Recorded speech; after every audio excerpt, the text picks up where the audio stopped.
Hindi raw intensyon ni Pangulo Aquino na ibunton ang sisi sa dating hepe ng SAF na si Police Director Getulio N. Peñas sa kanyang naging payag kahapon sa isang prayer gathering sa Malacanang.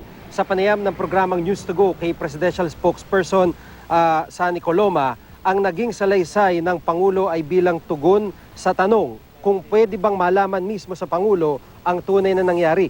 Pagbibigay lang daw ng konteksto ang pakay ng Pangulo, kaya siya napakwento at hindi raw nito sinisisi na Peñas sa nangyari. Ayon naman kay PNP spokesperson Chief Superintendent Generoso Serbo, malinaw na galing sa puso ang salaysay ng Pangulo. Ayon pa kay Serbo, sa kanyang personal na karanasan, ground commander talaga ang pinaka-responsable sa pagsasagawa ng operasyon. Hindi raw ito nangangahulugang iniiwan ng PNP sa ere sina Peñas. Kung tutuusin din daw, ay hindi na kailangan ang payag ng Pangulo sa investigasyon ng PNP Board of Inquiry.